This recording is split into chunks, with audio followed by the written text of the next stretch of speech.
Grant Lawson sat alone in his private home office, the room lit only by the pale glow of his phone screen. Another notification flashed. Final reminder. Immediate payment required. Amount due $127,000. 14 days past due. Grant exhaled slowly, dragging a hand down his face. That was the fourth alert in less than an hour. He did not bother opening it. He already knew the numbers by heart. His debt had crossed $500,000. Payday loans, high-interest lenders, sports bets that were supposed to fix everything and only made it worse. And that did not even include the $80,000 he had lost the night before, chasing one last miracle. His wife knew none of it. Brooke Lawson was asleep upstairs, or so he assumed. Brooke, the woman who owned a fast-growing network of luxury memory care residences across Southern California. Brooke, the one with real money, real assets, real stability. To the outside world, Grant Lawson was the supportive husband of a successful businesswoman, calm, polished, reliable. In reality, he lived a double life. One bank card no one knew about. One phone he kept hidden in the glove compartment of his car. A steady stream of excuses about late meetings and out-of-town conferences. Lies stacked so carefully they almost felt like truth. Almost. His phone buzzed again.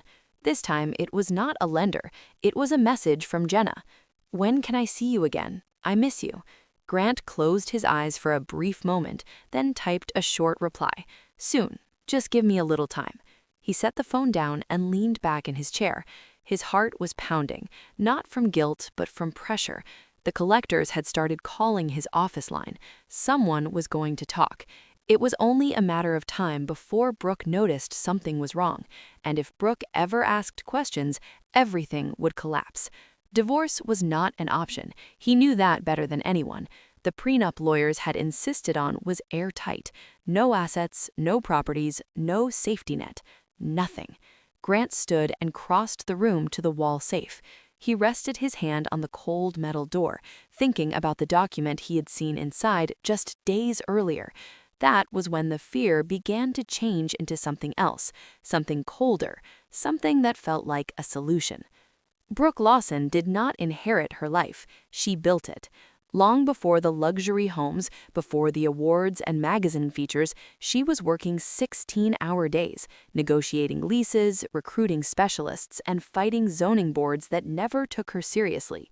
She learned early that respect was not given.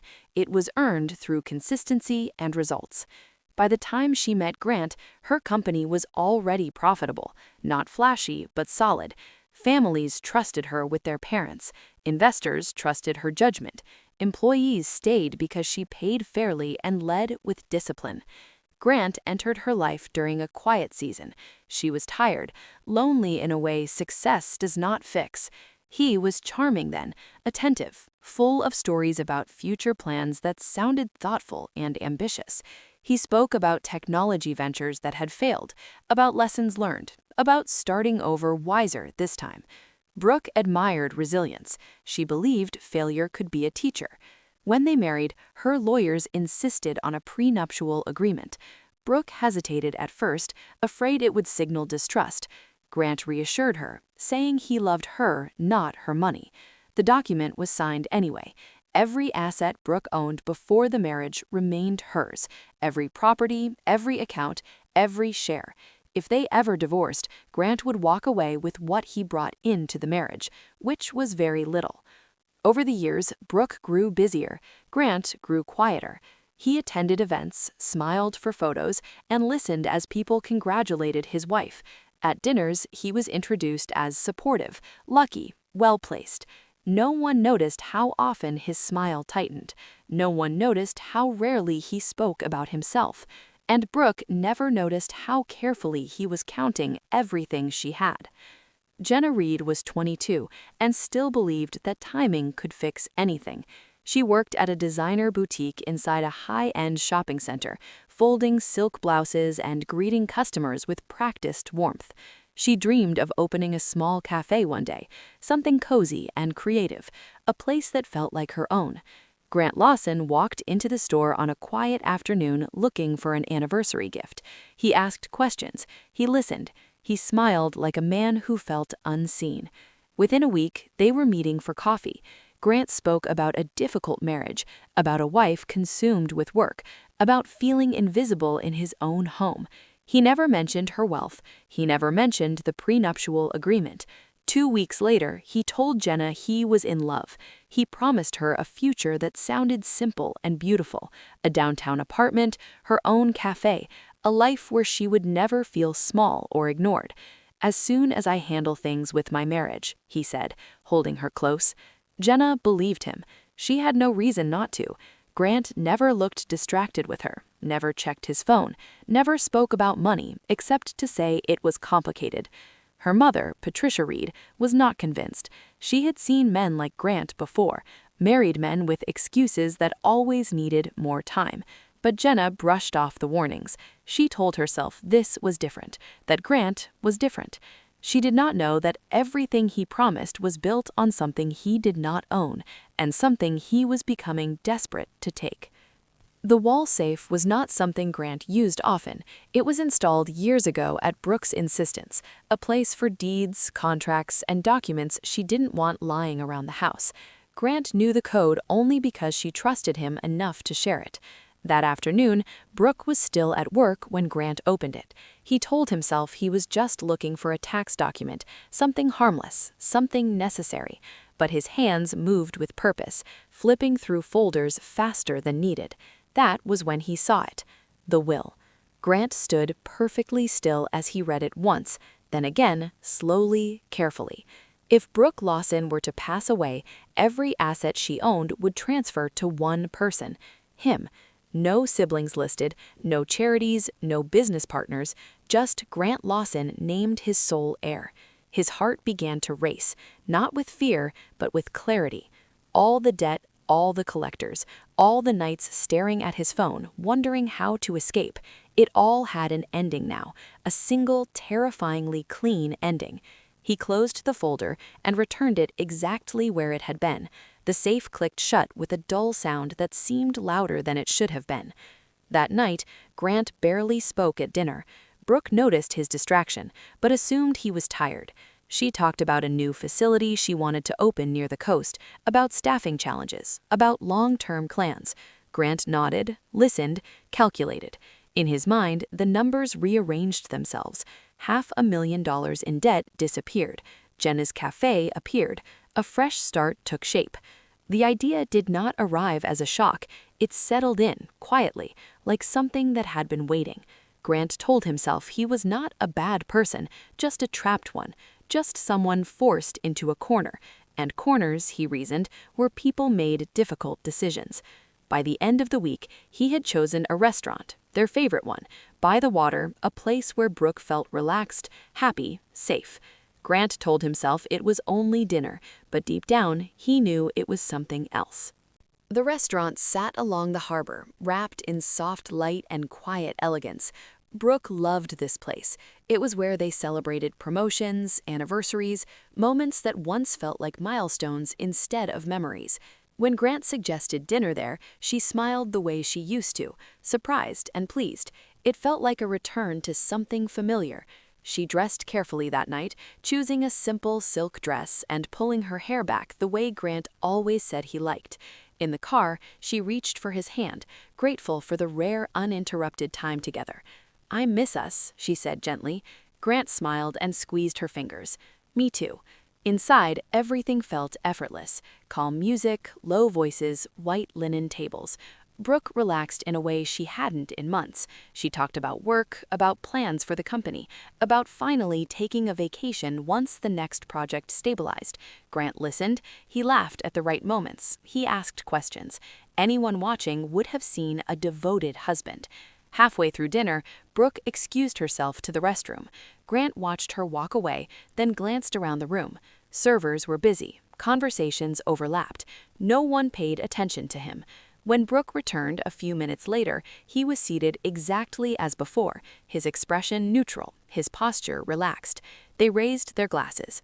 "To us," Brooke said. "To us," Grant replied. She took a few sips, unaware that anything had changed. For a while, nothing did. They finished their meal. Brooke laughed at a story Grant told about a client meeting. She leaned back in her chair, comfortable, trusting, content. Then she paused mid-sentence. Her smile faded slightly. "I feel a little lightheaded. Maybe the wine was stronger than I thought." Grant stood immediately, concern already on his face. "Let's get some air," he said. "I'll take you home or to the ER if you want." Brooke nodded, relieved that he was taking charge. She never questioned the way he guided her out. She never questioned the direction the car would soon take. She trusted him completely. The night air was cool as Grant helped Brooke into the passenger seat. She leaned back, breathing a little faster than normal, her skin pale beneath the streetlights. Grant fastened her seatbelt with careful hands, his movements calm and precise. "I'll get you checked out. Just stay with me." Brooke nodded. She trusted the steadiness in his voice more than her own senses. As the car pulled onto the road, the city lights blurred past the window. Brooke closed her eyes, focusing on slow breaths, telling herself it was just exhaustion. Too much work, too little rest. Minutes passed. Then she opened her eyes again. "Grant," she said softly, her voice unsteady, "this doesn't look familiar." He kept his eyes on the road. "Shortcuts are faster at this hour." The car turned. The pavement gave way to gravel. Streetlights disappeared. Darkness pressed in from both sides as the road narrowed. Brooke's heart began to pound. "This is not the way to the ER," she whispered. Grant did not answer. Her hand slid weakly across the console, reaching for him. Her fingers felt numb, unresponsive. Panic rose, sharp and sudden. "Grant, please," she said. "Something is wrong." The car slowed. Trees closed in around them, their shadows stretching across the hood. Grant brought the vehicle to a stop and turned off the engine. The silence was immediate and absolute. He finally looked at her then, not with concern, not with warmth, but with a calm that made her blood run cold. Brooke swallowed hard, her breath shallow. "Grant," she said again, barely audible. That was when she realized the man beside her was no longer pretending, and whatever was happening was no accident. Grant opened his door and stepped out of the car, moving with a calm that felt unreal. Brooke tried to unbuckle her seatbelt, but her hands would not cooperate. Her body felt heavy and distant, as if it no longer fully belonged to her. Grant walked around to her side and opened the door. "What are you doing?" she asked, her voice shaking. He did not answer right away. He reached in and gently pulled the seatbelt free, then took her arm and helped her out of the car. Her legs buckled the moment her feet touched the ground. The gravel was cold beneath her knees as she collapsed. "I feel sick," Brooke whispered. "Please take me to the hospital." Grant looked down at her for a long moment. Then he sighed, as if tired of holding something in. "I did not take you out here by mistake," he said quietly. Brooke stared at him, trying to understand his words. "I am drowning, Brooke," he continued. "Debt, calls, threats. I tried everything to fix it. Nothing worked." Her heart raced. "Grant, what are you saying?" "I found your will," he said, "and I understood everything." The truth landed slowly, and then all at once. "You planned this," Brooke said, her voice breaking. Grant nodded once. No anger, no shame. "You never saw me," he said. "I stood beside you while everyone praised you, your success, your strength, and I was just there, smiling, quiet." She shook her head, tears running down her face. "I loved you."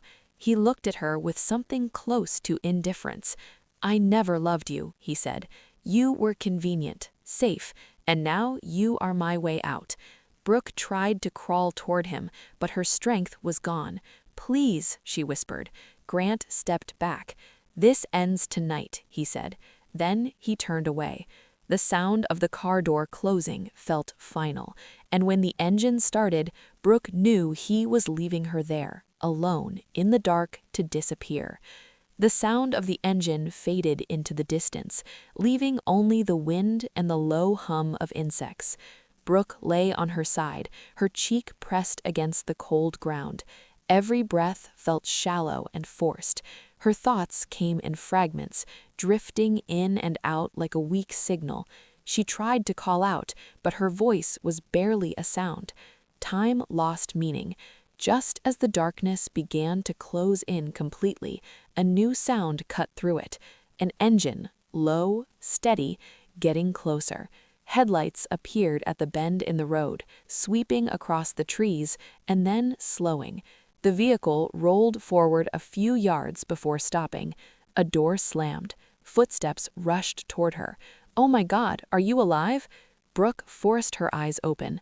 A man was kneeling beside her, his face tight with alarm. He looked familiar, though her mind struggled to place him. Ethan Carlisle. She had seen him across conference tables, in industry panels. Always sharp, always composed. A competitor, not a friend. "Poison," she managed to whisper. Ethan did not hesitate. He slipped his jacket off and wrapped it around her shoulders, checking her breathing, her pulse. "We are getting you help right now," he said firmly. He lifted her carefully, as if she weighed nothing, and carried her toward his sub. Brooke felt herself fading, but his grip was steady, real. As he buckled her into the back seat, he pulled out his phone. "Mom, it's Ethan," he said quickly. "I'm bringing in a critical patient, possible poisoning. We need everything ready." A calm voice answered immediately. "Understood. I will be waiting." The sub pulled away fast, cutting through the night. For the first time since the car stopped, Brooke allowed herself to believe one thing: she might survive. Brooke woke to the steady rhythm of monitors and the sharp, clean scent of antiseptic. For a moment, she did not know where she was. Then memory returned in pieces. The restaurant, the road, Grant's voice in the dark. "You are safe," a woman said gently.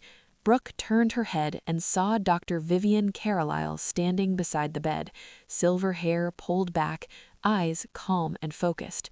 "You were brought in just in time," she continued. "Your system showed clear signs of a foreign substance. We stabilized you and flushed it out. You will recover." Tears slid down Brooke's temples. "I'm alive." "Very much so," Dr. Carlisle replied.